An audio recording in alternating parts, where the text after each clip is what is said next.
Welcome to the All Average Wrestling Show. I'm your host, Brandon BT Taylor. It's been a bit. It has been a bit here.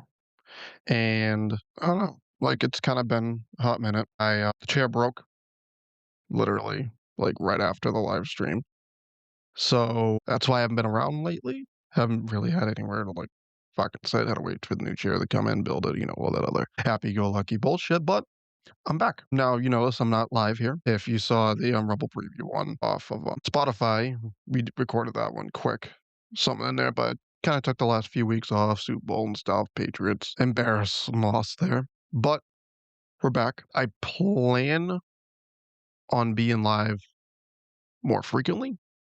If not, I'm fine with just recording going forward, but we're going to give the live another go. There is massive audio issues with the last one we did. And yeah, so to get right through it, what we have missed since the last time I recorded / was live, the Royal Rumble happened. Roman Reigns and Liv Morgan won their respective Royal Rumbles.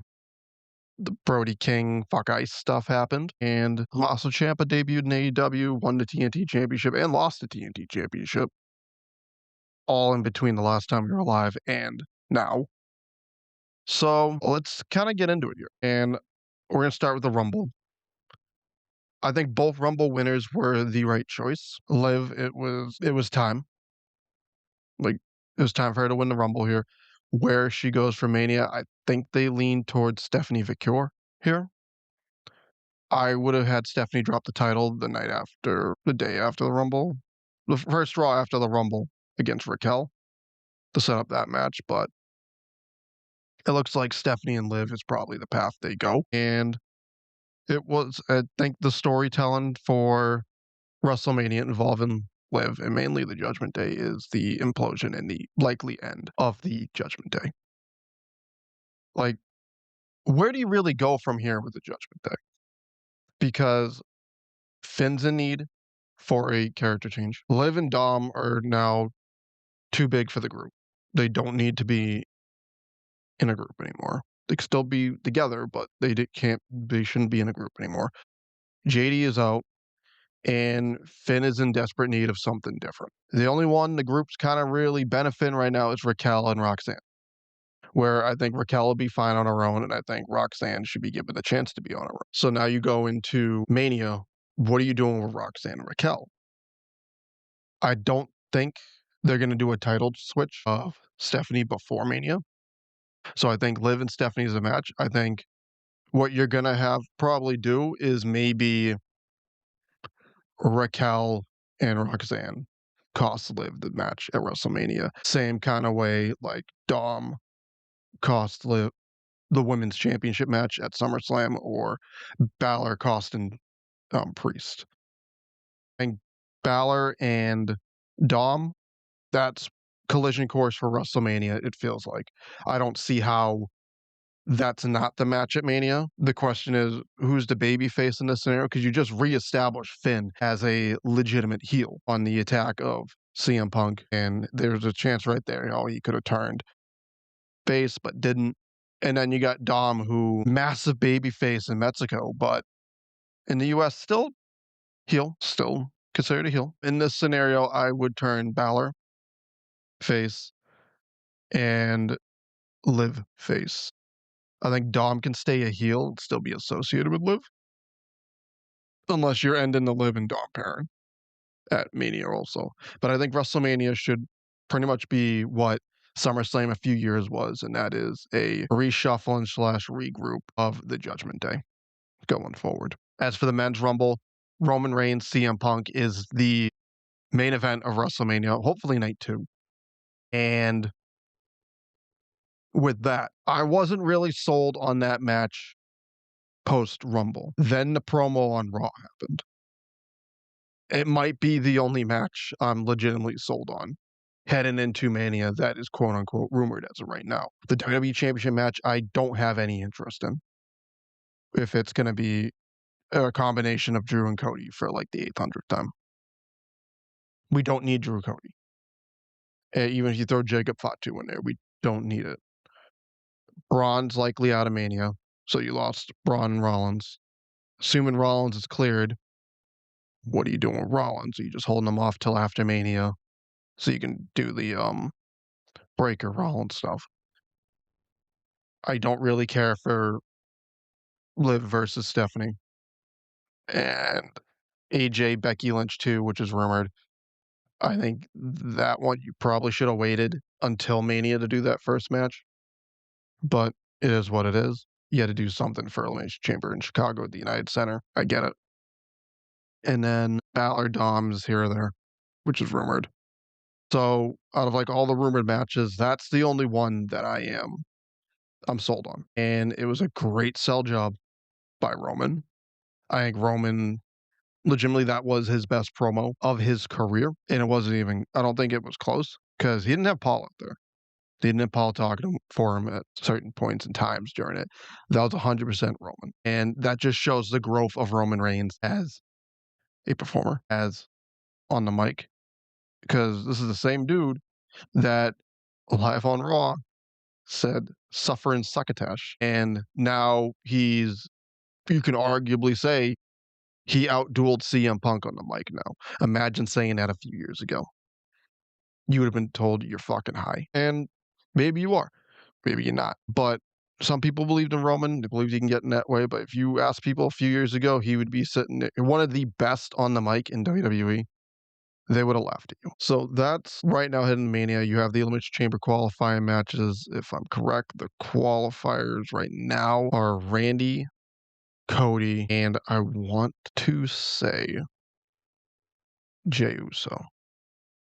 Yeah, Jey Uso. That's the chamber match right now. And then the what the fuck is it? The women's one is Rhea, Alexa, and Stratton. So those are your two chamber matches. Oh, I'm sorry, it's not Jey Uso, it's LA Knight. It's LA Knight, not Jey Uso. Jey Uso's qualifying is this upcoming, not this upcoming Monday. I want to say it's after, because this Monday it's Gunther, Javon Evans, and Dom, which that's a random trio pairing. I kind of want Javon to win that one, but I think they're gonna go with Gunther for that one. And then next Friday, that qualifying match is Nia Jax, Charlotte Flair, and Kiana James. So it's getting interesting. You have about 2 weeks from today, till you have Elimination Chamber. So let's see. Let's see, because this road to WrestleMania is going to be an interesting one because they butchered it last year. They bombed it last year. WWE creative so far this year has not been that good. And I think you can legitimately sit here and say, heading into this year, AEW has a lot of momentum. A lot of momentum. And I know a lot of people are going to sit there and be like, oh, well, the attendance is not the same or viewership's not the same. It's the product is better right now than main roster WWE. Way better than NXT right now. But NXT, I give a pass to because NXT right now is currently in a retooling phase because all their main guys literally were just called up all at the same time. Javon, who I don't think they thought was going to be called up that soon. Obo, who was due to be called up. And then Trick, who should have been called up probably about a year ago. And then they lost Jordan Grace, who, okay, I guess. And probably post Mania, they're going to end up losing in Fatal Influence, all of them. So NXT is a little bit of a retooling phase right now. So it's going to be interesting to see where they go. But AEW as a whole right now, they are better than main roster WWE. We are about a month and change into the new year. I'd say AEW wiped the floor with them in January. I thought this past Wednesday's Dynamite was one of the best they've ever done. Granted, the ratings didn't show that, but as a whole, it was one of the best shows they've done in a Dynamites they've done probably in almost a year. Like it was great, top to bottom. I see a lot of people, a lot of discourse saying Chris Statlander was punished for her interview criticizing Tony Khan's booking of her world title reign thus far. Some people, when they're champion, it works. A lot of people wanted Jey Uso as world heavyweight champion. It didn't work. Chris Statlander couldn't work as a world champion, just following up on Tony Storm, who was a great champion for AEW, was very big shoes to fill. And as much as we could sit there and say, well, Tony Khan books this, he books the matches. The wrestlers do the promos. They don't have writers like WWE. The promos are all on them. So it's on them to sell you on a match. It's on them to sell you on X, Y, and Z. And you can argue for Chris Statlander's reign. She didn't sell you on virtually anything. Her matches were good, not great. The Jamie Hayter match at World End was forgettable. The Mercedes Moné match at Full Gear was the worst of their matches they've had together. And then the Tony Storm match at Wrestle Dream was okay. Then you had the Thekla match at a Dynamite or Collision. I forget which one it was. That was okay. And then you had the strap match this week, and that was good. That was probably the best match. And Thekla won. I think it was a good decision to give Thekla. I would give the rest of that group the tag titles pretty soon because Harley and Willow are not, it's not working as tag champs for them. Like, okay, cool story for them. And I get it, they're popular, but you have Willow as a TBS championship, and now it's pretty much on the back burner, which is not as bad as on the back burner as the trios titles yet again.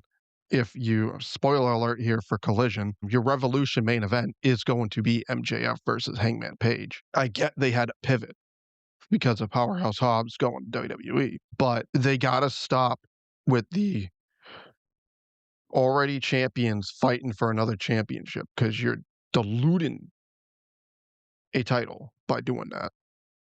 They got to stop doing that. Hangman Page is a trios champion right now. He should be defending the trios championships, not going after MJF. And if that's the case, you know what you should have done? You should have had them drop the titles almost immediately after winning. And people would be fine with the hot potato of the trios title because the trios titles are pretty much useless at this point. And then with Willow to TBS, as soon as Willow won the TBS championship, you should have dropped the tag titles so the TBS championship can get focus. Because right now, the TBS championship's somewhat on the back burner, and the trios tag team titles are on the back burner right now, as you have like 18 title belts through 2 shows. It's ridiculous. But yeah, Thekla is your new AEW Women's World Champion. I think it was the right call. I'm interested to see how she does as world champion. I assume Revolution, you are doing Statlander Thekla 3.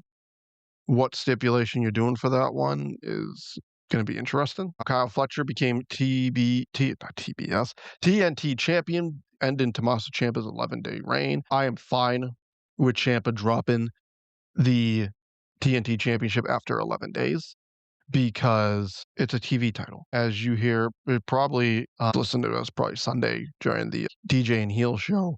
BT, you probably getting this too, and I agree with it. And that is, it's a TV title. It's not meant to have long historic reigns. Not every reign needs to be long and historic. It was an 11-day reign that served its purpose. It legitimized Tommaso Ciampa. It legitimized Tommaso Ciampa as more than a, look, new toy just showed up on one show. Now he is gone and is in purgatory. Have fun in Ring of Honor, buddy. Which I'm fine with him in Ring of Honor. I seriously hope the Supercard of Honor main event this year is Bandito versus Ciampa for the ROH Championship. But it served its purpose. The 11-day reign served its purpose.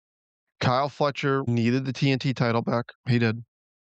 Or else, what, you really need to figure out a story with him there. Because this slow build to Okada versus Takeshita again is getting a little ridiculous. But yeah, Fletcher winning back TNT Championship was the right call. I didn't see the spoilers. I assumed he won over Briscoe in the ladder match, which, no offense, we didn't need Briscoe Fletcher 7. I don't care how good the match was, and it probably was good. You didn't need to do that again, which is I jump into right here. I assume at Revolution we're probably getting a triple threat between Briscoe, Ciampa, and Fletcher, and that's your TNT Championship match for Revolution, or they're doing a Don Callis family versus Death Riders match at a Revolution, which they really got to explain here: are the Death Riders faces or heels? Because Moxes, they're not tweeners, because they don't act like tweeners, but they don't act like full blown heels. So some of them do. And then Mox is, I don't know, it just makes the promo that he did, I want to say it's World's End, looks stupider, stupider by the day. And I know stupider probably isn't a word. No, stupidest isn't a word. But the Mox promo at the end of World's End is the reason you have this confusion right now with the Death Riders. And sorry to get a little bit off topic here, but him cutting a promo saying, "Oh, this title is for all the boys in the bag. It's for all of you." Like you didn't just spend the last year plus trying to destroy AEW from within, and you refuse to let the crowd see the AEW championship for months. So, what is your cause? What was your goal? And that's one thing they never truly established with the Death Riders. And that promo at the World's End really fucked a lot of things up because now you don't know what they are. Most people don't know what the hell the Death Riders are right now. Because on one hand, you got Shafir and Wheeler acting like massive heels against Orange Cassidy and Tony Storm, which end that partnership, please. And then on the other hand, you have Claudio still heelish, doing his thing with the CMLL Heavyweight Championship. Pax acting heelish, obviously. And then you got Mox who acting babyface with heel tendencies. They need to establish either what the Death Riders are or end shit and stop slow building shit. Because not everything needs a slow build. And you're starting to see that with the Okada Takeshita shit. That doesn't need a slow build. That shit still really hasn't been addressed. Takeshita still hasn't really got one over on Okada. Unless you're doing that at Revolution, Takeshita versus Okada again, then fine. But not everything needs a slow build. And speaking of Revolution here, we're getting a lot of Will Ospreay promos for AEW. And I think he's going to be back officially at Revolution. And I think his first match back in AEW should be at AEW Dynasty. It should not be on free TV. It should be at AEW Dynasty. It should be against Moxley. Because they wrote him off. You got to kind of tie up that loose end there. And yes, it would require giving Ospreay the Continental Championship for a bit. But you need to wrap up that loose end. My only concern is it was a neck injury. I get it. They won't clear him unless it's something that serious, yada, yada, yada. I get that. But AEW Medical in the past has given you no indication that they will do what's best for said worker health wise. And that's not a shot at them. It's just based off of history. Matt Hardy having to continue to wrestle, or was it Sammy Guevara, after being clearly concussed and having them climb up a high structure just so they can get to the finish of the match. Soraya, who looking back at it, probably shouldn't have been cleared to compete, but magically was in AEW. So that's two examples right there. And then you got the Alex Reynolds thing from a few years back where he was clear as day knocked out in the middle of the ring. And instead of checking on him, they just let him fucking lay there out cold. So that's three examples right there of AEW Medical not really doing their job. And I get that's why it's fan concern. It's not a shot at AEW or AEW Medical or trying to slander them. It's just the examples that were given on their live product from them. I don't know how they are on the back. They're probably great. They're probably great at their job. Just from on-screen perspective of what we have seen, they have not given you a clear indication that fans shouldn't be skeptical of is Ospreay being rushed back too soon. So they can get this Will Ospreay MJF at Wembley match off before the Owen tournament. Because whoever wins the Owen is going to All In. And they need Ospreay for the Owen tournament. I want to get into the Wrestling Observer newsletter. awards. And as I said on the Main Event Hub X page, the voting feels like it was a mix of people who aligned with Dave Meltzer's beliefs in wrestling and people who just flat out hate WWE. And you're probably going to see you're going to be questioned about it. You're going to question these award winners. And I see all the X guys, well, it matches up with Fightful and what's the hell? SI. SI's awards looks fake as hell by the minute because John Halb has officially become the AEW damage control guy for the media. Fightful's was fan voted, and for what we say about WWE, the IWC is a small section of their fan base. For AEW, the IWC is a large section of their fan base. So I'm not surprised with that. But I also didn't disagree with most of Fightful's awards. I don't disagree with AEW winning a good chunk of these because I think AEW had a decent year.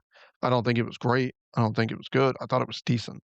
And I thought you could argue it was better than WWE's last year. That's not the issue. But let's go here. Wrestler of the Year from CMLL Mystico.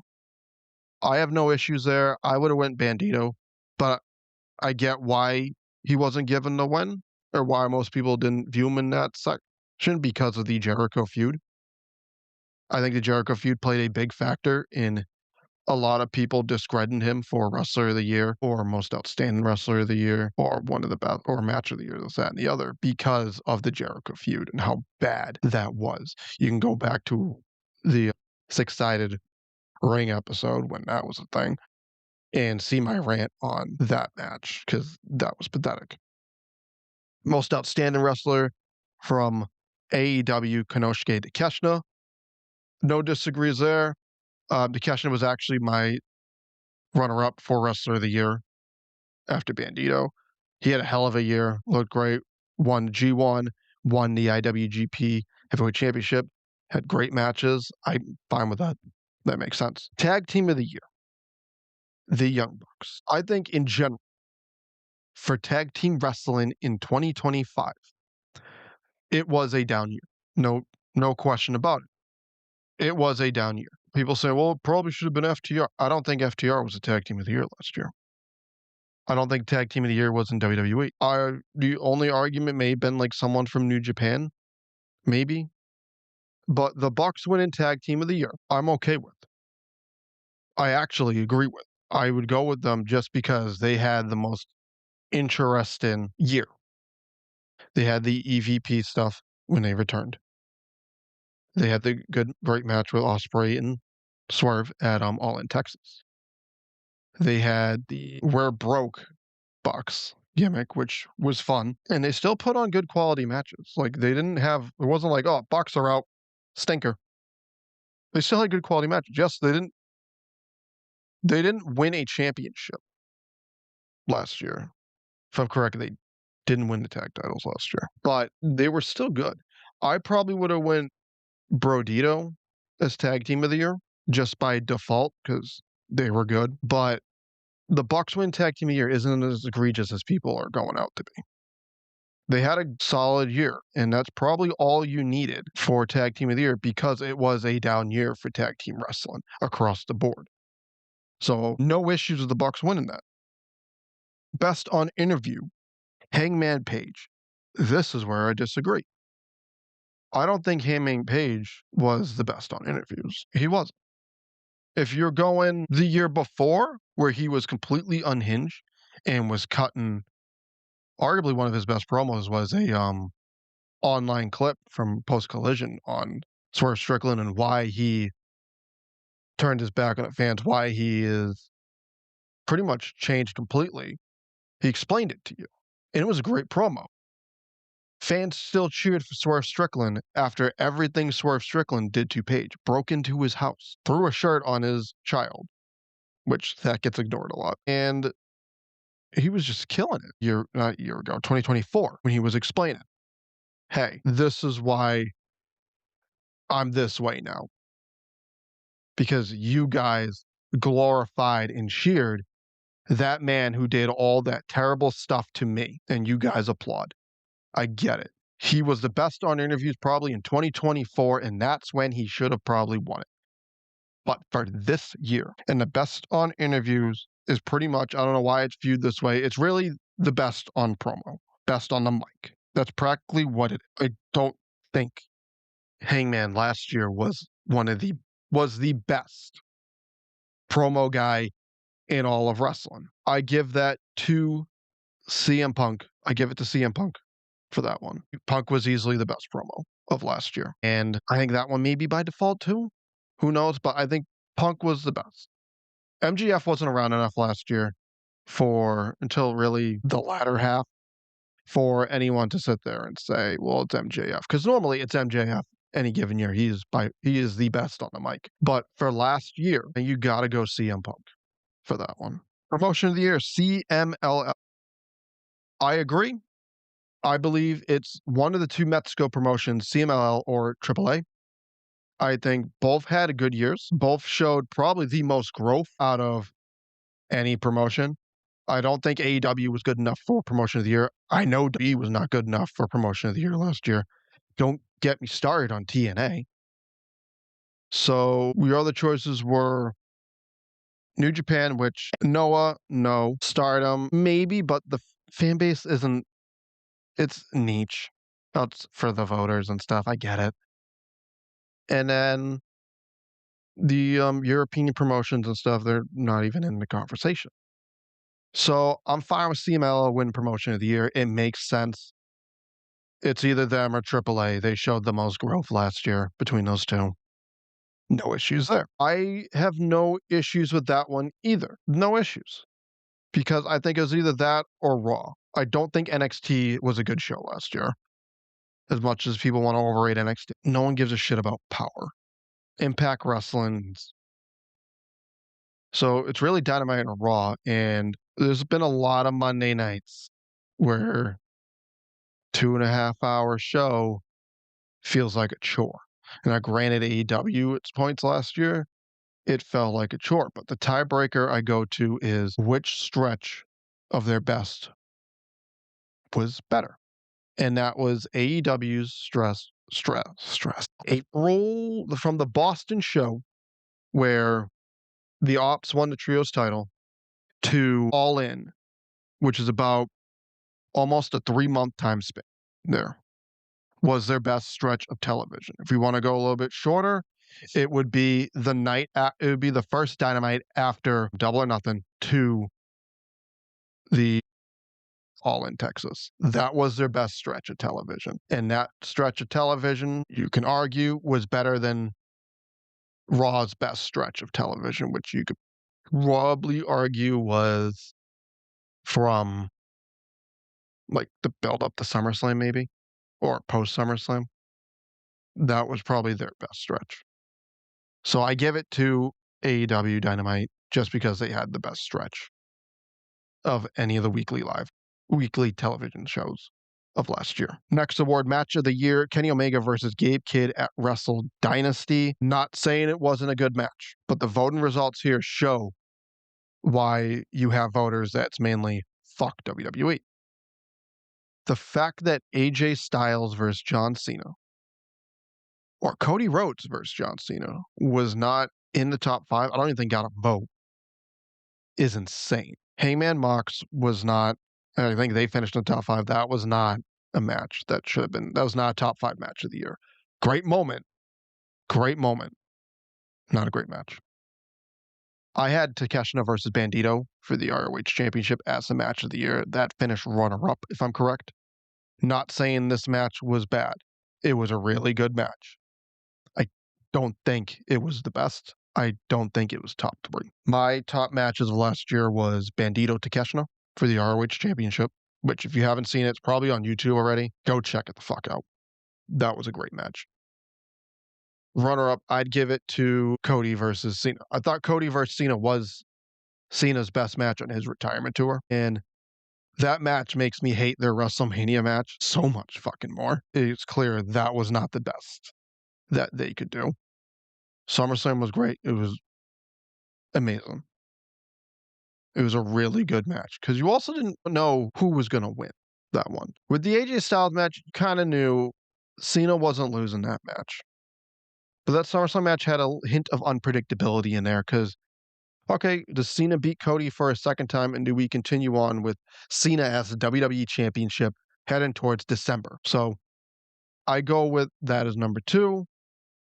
My number three, and this is my opinion, the best AEW match of last year, and that was Hangman Page versus Will Ospreay at Double or Nothing. That match was insane. Loved that match.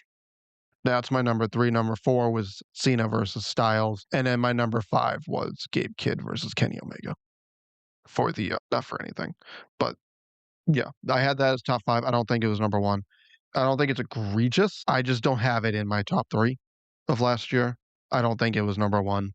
I think most people don't think it was number one. This is where people who ally with Dave Meltzer and his thinking of pro wrestling is why that match won, why that match was number one. The US/Canada MVP, aka the United States born, a US born wrestler or Canadian born wrestler MVP, they gave it to Jon Moxley. Not egregious. Once again, shows Dave Meltzer's, the voters share similar thinking to Dave Meltzer. I don't think Mox was the MVP of last year. I know, I guess you kind of have. I mean, I don't think Mox was the MVP last year, but I don't think Mox wasn't egregious here. I think he had a claim to the argument for just going strictly US and Canada wrestlers only. So, with that said, I'd probably lean towards Hangman for that. Granted, his world title reign was terrible, but at least he was in something meaningful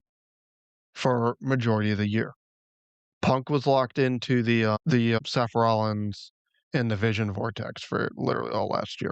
Gunther's not from the U.S., or else I'd probably have Gunther as the MVP for this one. John, half his year was good, half his year wasn't. I think if you took away the SmackDown before SummerSlam and before, and just graded it on SummerSlam to the end. Oh, sorry about that. To the end, John Cena was probably your wrestler of the year and was probably the United States MVP year. But because of that first half, I think that took him out of it. So I don't think Mox is egregious, not an egregious answer. And I think that shows the kind of voters had the similar mindset of Dave Meltzer here. But I'd probably lean towards Hangman Page strictly because of his upward of the year. And he was consistently in the main scene of AEW all last year. And then I realized it's Cena, and then everyone else was kind of just like stuck. They were stuck. Rollins and Punk were pretty much stuck feuding each other pretty much all last year. Cody sure as hell wasn't the MVP last year. And I like Cody, but he wasn't. And there's really no one else that has a claim to it. So Mox isn't egregious, but I'd lean towards Hangman here. I'm going to attempt to pronounce the name this award's named after, but the Japanese MVP, Saya Kamatani. I probably butchered that name. I'm guessing that is Stardom. It feels a little inconsistent there because your most outstanding wrestler was Konosuke Takeshita, but he wasn't the MVP. It was someone from Stardom. I'm not going to sit here and pretend I know Stardom, so I'm not going to sit here and say I disagree, but this is another example of Dave Meltzer's. People that think similar to Dave Meltzer are who voted here. So I'm not going to disagree. I'm not going to agree either because I'm not going to sit here and pretend I know a lot about Stardom or a lot about who this person is. Probably should, but here or there. Mexico MVP, Mystico, no disagreements there. Europe MVP, Michael Oku. I probably butchered that last name. No, European MVP was Gunther of last year. It was Gunther. And I assume the award is based off of where they live and not the promotion. If I'm wrong, then obviously that's probably right. And these awards are all probably right. I assumed it's based off of where they live, where they're from, not where the promotion is based. Could be wrong though. But Gunther. The non-heavyweight MVP, Mystico, no real disagreement there, kind of consistent. Once again, voters that share a similar mindset with Dave Meltzer. Scotia winner. I probably would have went Bandito. The Women's Wrestler of the Year, Saya Kamatani. I'm not going to say I disagree. I'm not even going to say I agree. Once again, people think similar to Dave Meltzer. I would have went, and people are going to be pissed about this. I would have went Mercedes Monet for that. I thought she had a good year last year, and I thought last year was probably her year. Now, I'm not going to say, once again, I'm not going to sit and pretend I know much about Stardom or who this person is, so I'm just going to take it at face value. Okay. The best box office draw, John Cena, that I agree with. Feud of the year, Hangman Page versus Jon Moxley. I don't know if I could call this a feud because they only had two matches here. They had two matches, the All In match and then a rematch in a Dynamite like 2 weeks later. I guess it's the feud of the year by default because once again, and people are ignoring this when they look at these awards and a lot of these rewards results this year. It was a down year for major wrestling promotions across the board last year. B was down. AEW, you can argue for most of the year, was down. TNA is TNA. No one cares about NWA. New Japan is, I don't know what New Japan is right now, but it needs to figure that, they need to figure that shit out real quick. And then CMLL and AAA, not enough people, especially people who vote for this, pay attention to the Mexican wrestling scene a lot. They just go based off of what Uncle Dave tells them. And that's fine. I don't expect a lot of people to know what's going on in the Mexican wrestling scene at all. Like, I'm not going to sit here and pretend I do. I just know straight up that last year, CMLL and AAA were the two promotions that showed the most growth. And that's why I think they were 1 and 2. You can either flip flop either way for promotion of the year. But I don't think Hangman versus Mox was technically a feud. And it wasn't a great feud. The build to it was not really about Mox and Page. It was really about getting Swerve to accept that the best chance for AEW to put an end to the Death Rider shit was getting behind Hank. That was kind of the build and that was kind of the story there. So I'm not fully against it.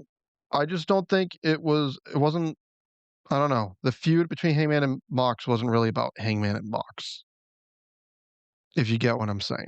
Most improved Harley Cameron, I 100% disagree there. I don't think Harley Cameron really has improved that much.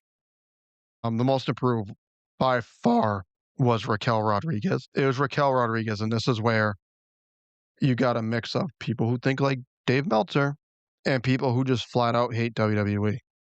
And it's gonna get a little more egregious near the end and shit. But yeah, Harley was not the most improved last year.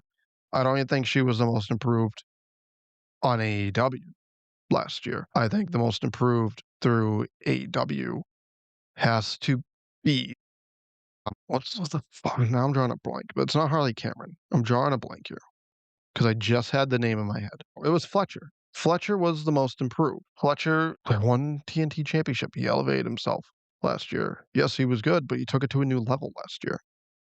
Fletcher was the most improved for AEW. I think it's flat out just under the award. People that you knew had a significant growth in character, in ring work, this, that, and the other. It was Raquel Rodriguez. This is where people who just flat out don't like WWE voted. And whatever. That's majority of the Wrestling Observer newsletter subscribers. They don't like WWE. They don't like, if you're going to be like, well, they won promotion of the year last year. Yeah, because you couldn't justify AEW in 2024 or 2023, or else you'd kill the legitimacy of that voting. And I think this year's was really, it was somewhat embarrassing, some of these award results, and we'll get closer towards the end here and where it becomes embarrassing.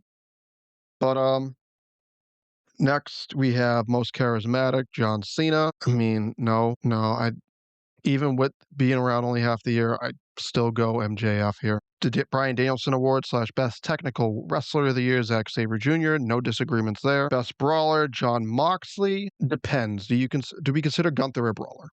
If we consider Gunther a brawler, then the answer is Gunther. If not, then fine, Jon Moxley. No disagreements there.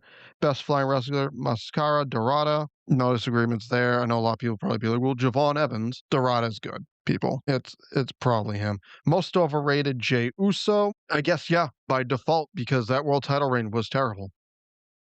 And a lot of people wanted it, and it's crashed and burned to a point now he's back in the tag division, which terrible sucks for him. But yeah, I'd agree. Jey Uso is probably the most overrated last year. Most underrated, Beast Mortos. This is where the fuck WWE people and the people that think like Dave voted. Beast Mortos is not underrated. He's not even fucking rated at this point. The most underrated of last year, I think we'll just go in general, just based off the discourse and the people that voted for this. It might have been Trick Williams, because if you ask Dave Meltzer, Trick Williams ain't shit, pretty much. He's good on the mic, and that's really it. So just based off the voters and the person that owns the Wrestling Observer newsletter, it's Trick Williams. Because Trick can give you a decent match. He cut promos, and he has the look. But if you ask Dave Meltzer and his ilk, he ain't shit because he can't put on 5-star classics. So Trick's your most underrated. Rookie of the Year, Suri Yamakoda. I definitely butchered that one. No disagreements, because I can't really think of anyone, a rookie from last year, so no disagreements. Best wrestler, best non-wrestler, Don Callis. No. Don Callis is not good at what he does. He's hateable to the AEW crowd because he betrayed Kenny. Don has about 80 people in his group. He has only made you care about three. Well, 4 if you want to count Andrade now, but 3 or 4 that you actually care about. Mikashina, Okada, Andrade, and Fletcher. That's it. No one cares about Josh Alexander. No one cares about Jake Doyle and Mark Davis, which that looked like that was going to be a good tag team, but they got hurt. But Doyle tore his bicep. And then no one cares about El Colon, or whatever the hell his name is. No one cares about Trent Beretta or Rocky Romero. So, like, the manager's job is to get you to care about said people he is managing. So if he manages about 10 plus people and you only care about 4, that's 40% of what he is managing. And one of them you can't really count because he kind of disappeared. So we'll go 3 based on last year. That's 30%. It's probably less if we really go through everyone that's in the Don Callis family that people actually care. That's not good, people. That's an F. Paul Heyman, I would have went probably Heyman, because as much as we want to shit on how bad or how the vision was, Paul Heyman, as a manager, sold you on Bronson Reed as a legitimate single star, to a point he was doing PLE matches with Roman Reigns and won. Braun Breaker, who went to an entirely new level, care about. That's 2. Rollins, as a legitimate heel, got you to care about that before he got hurt. So that's 3. Logan Paul. People always care about Logan Paul. I don't know if I can give him that, but Logan Paul isn't irrelevant. And then his only miss is probably Austin Theory, who most people probably don't really care about to begin with. That's a better percentage clip than Don Callis right now as a manager. Best television announcer, Bryan Danielson. I love Bryan Danielson as a commentator. I think he makes Excalibur and whoever else is going to be with them very listenable. I don't think he was the best just based off of a few months of work. I always go by the default. The best, in my opinion, is Ian Riccaboni, but I'm going to be fair. It was probably Michael Cole by default, because no one really has that like signature shit there. But it was probably Michael Cole. But I'm going to go my bias here, my personal bias. I think it was Ian Riccaboni. So Ian Riccaboni probably should have won this. I don't think Bryan Danielson should have won after a few months of doing it. That's ridiculous. Come on, folks. Worst television announcer, Booker T. Booker T gets way too much hate. Like, yeah, when he started off in NXT as a commentator, he was bad, but he's improved tremendously to a point where him on commentary has indirectly helped get Trick over. It helped get Stephanie Vicur over, and it's helping numerous people in NXT get over. So by the time they're at the main roster, they're what he does on commentary, the when Stephanie Vicur does it, Devil's Kiss, translates to the crowd now. So now the crowd's doing it. Or when people are saying whoop that trick and Booker T's adding ad libs, there's people at home probably doing the same thing. So Booker T's done a good job as a commentator. He's helped get people over, and that should be kind of the job when commentating. You help get people over. You help get people to care about said match, said wrestler. You're a commentator. Like, Booker's been fine. He's been good. The worst I'd give it to was Pat McAfee or Excalibur, or not Excalibur, Tony Schiavone.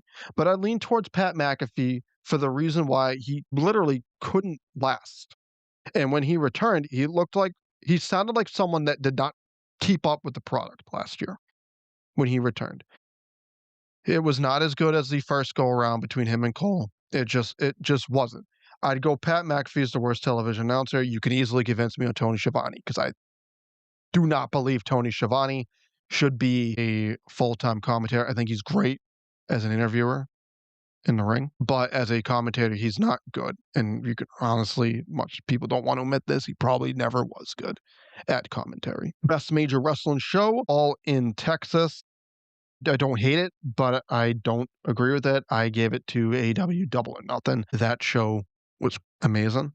That was probably one of their best pay-per-views of all time. All in Texas was good, long, had a lot of good, ended with a happy moment, great moment, but I wouldn't give it show of the year. I think it got it because of the magnitude of it. But AEW's best show of the year, major show of the year was Double or Nothing, in my opinion. Worst major wrestling show of last year, WrestlePalooza. This one was mainly all WWE shows that finished in the top five, which that's bullshit.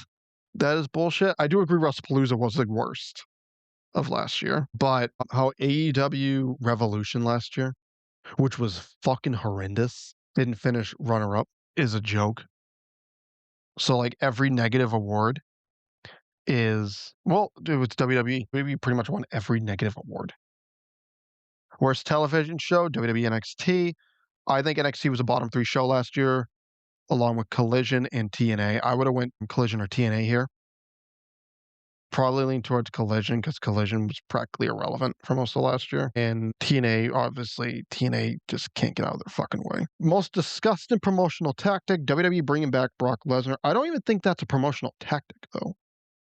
Dave needs to either eliminate this award or change what it's called because bringing Brock back isn't a promotional tactic. A promotional tactic, and the one that should have won, was the Raja Jackson thing.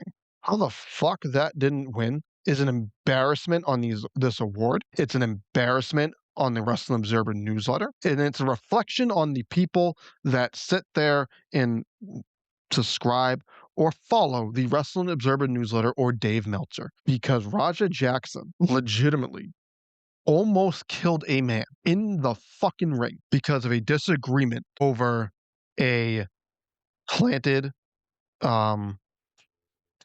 gimmicked beer can from a guy who thought he was part of the show, found out he wasn't, and they thought he squashed it. This dude practically did almost premeditated fucking murder. That wasn't even number two, if I'm correct. That finished like seventh or fifth. Number two was Saudi Arabia. What are we doing here? You want your awards and you want the IWC and all this stuff and your opinions and everything like that to be legit. But then you turn around and you sit there and you vote. And these are people that think like Dave Meltzer and people that just fuck WWE. Your mindset's just fuck WWE. Fuck this. Fuck that. It's we'll love all wrestling. No, it ain't love all wrestling here. It's just love all wrestling unless it's WWE. This award right here, and we'll get to the worst match of the year because I think that one was the most egregious. But a dude had premeditated fucking murder almost on him. And the promotion was still fucking promoting him, and he got promoted for another fucking promotion right after. A promotion using Raja Jackson fresh after he almost committed premeditated murder at an indie show was the most disgusting promotional tactic of last year. These voters are either fucking stupid or they don't know what promotional tactic is. And I'm going to go with they're fucking stupid because those two go hand in hand. There is no reason why the Raja Jackson shit did not win this award last year. In any legitimate award base, if it's beyond the stupid ass Wrestling Observer subscribers here, that wins that wins any normal fucking award. If anyone else has that. A fucking indie promotion promoted that they booked Raja Jackson weeks after the incident and the Rikishi's indie promotion. That is gross. Bringing back Brock Lesnar, you can disagree with it or you can agree with it. I know it's a hot topic here. I don't think he should be back till everything with that is cleared up from the Vince stuff when that's officially over. But I seriously doubt TKO and WWE are not bringing Brock Lesnar back unless he's cleared legally. So he was likely cleared legally. And I'm not defending Brock here. But bringing Brock back was not a promotional tactic. I think the runner-up was the Joey Janela GCW shit with Sabu. That finished, I think, last in what was actually voted for because of the story with how the Sabu match got put together and all this stuff. It's gross. And then coincidentally, a few weeks later, he dies. That was a bad promotional tactic. Still pushing for the Sabu match when it was clear he wasn't there mentally or physically. But hey, we promote it. We've got to go full steam ahead. Let's give him this, this, and this. So we can get the shit. That's kind of discussional promotional tactic. I don't know if that's even promotional tactic, but still promoting that match after even he's not physically or mentally there to do that match. But going away, this one should have been fucking unanimous. Raja Jackson should have won this one with flying colors. But nope, we got to make it Brock Lesnar coming back and then runner-up Saudi Arabia. And then I think number 2 was the ticket prices going up, which that's not a fucking promotional tactic, people. It's just bad business. Like, this one's embarrassing. Next one, best wrestling move, Hangman Page's buckshot lariat. I mean, I guess. I mean, I always go with the Soul Snatcher. I think that's insane. Grant, I think it's going to lead probably to early retirement, but it's still an impressive move. That's always my go-to for best maneuver. Worst worked match, Cody Rhodes versus John Cena at WrestleMania. This was a bad match, but Tomohiro Ishii versus Butterbean was the worst match of last year. That wasn't even close. And even Brian Alvarez called this shit out. But once again, this is a fuck WWE result. We don't like WWE, so you know what? Fuck them. We're going to vote Cody versus Cena for worst worked match. Ignoring that Butterbean and Tomohiro Ishii was one of the worst matches of all time.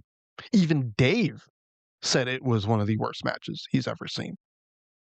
But no, voters are going to ignore that because fuck WWE. Worst feud, Max Caster versus Anthony Bowens. This one, I'm surprised they actually won this one.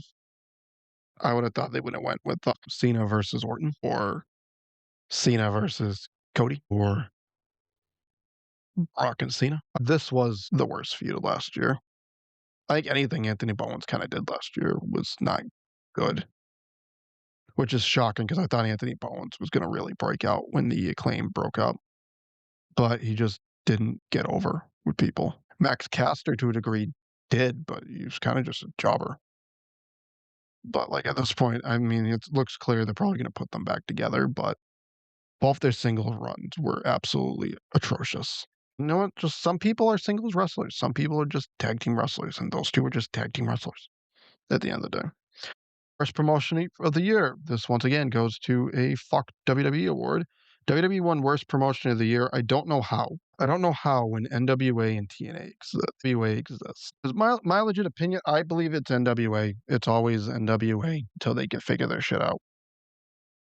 Especially since they butchered their own national TV deal. It's NWA, but hey, we gotta dunk on WWE here. So worst promotion WWE. Best Booker, Tony Khan. No. No, because if you're not promotion of the year, how the fuck are you the best booker? And I don't think AEW is in the top 2 for promotion of the year. It's whoever booked Triple H, which would probably be Triple H, but you gotta take him out because of how bad main roster WWE was. So by default, you go whoever the fuck is booking CMLL. That should be a booker of the year. And plus, how are you going with Tony Khan when Ring of Honor isn't that good, and he's also the booker of Ring of Honor? You got to put that into accountability too. You can't just base it all off AEW. So whoever the hell's booking CMLL, that is your promoter of the year. That's your booker of the year. Promoter of the year, Salvador Lufarov. That is the CMLL guy. Deserved it. Best gimmick, Timeless Tony Storm. Nope. Absolutely fucking not.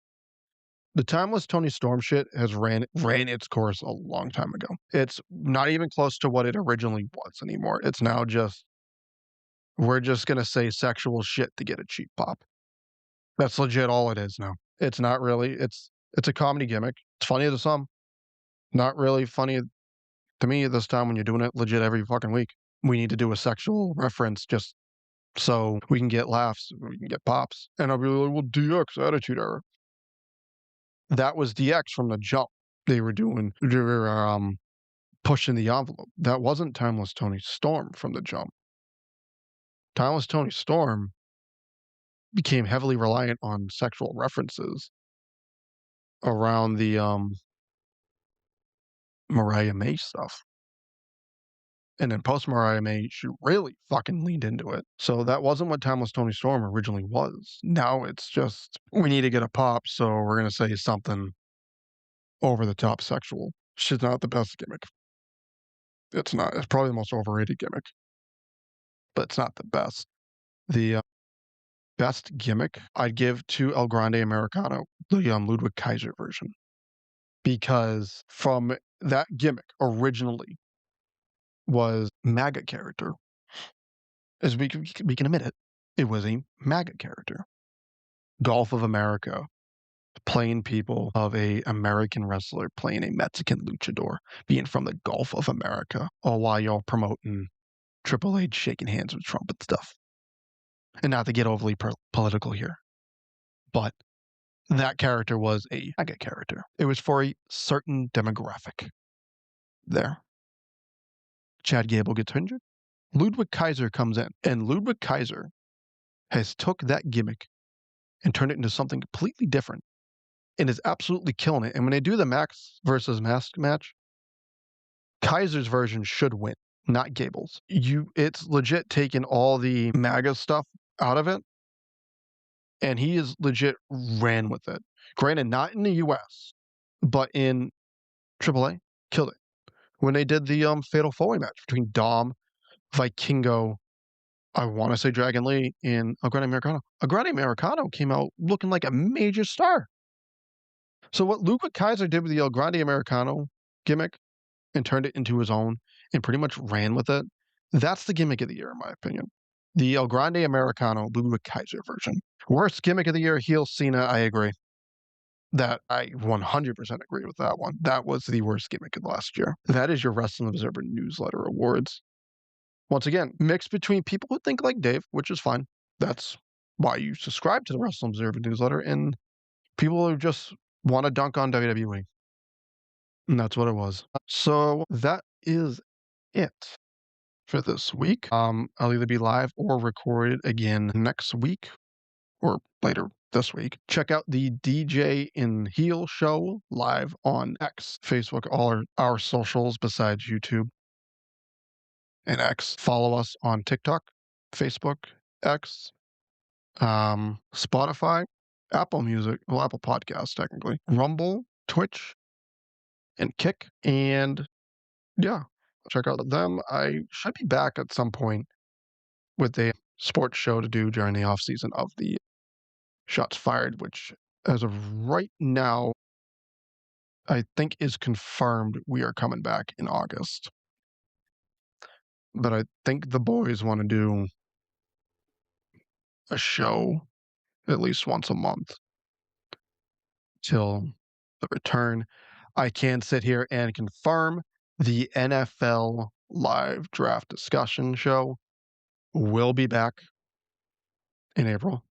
I want to say it's like the week of the 20th or whatever, but we will be back for another year.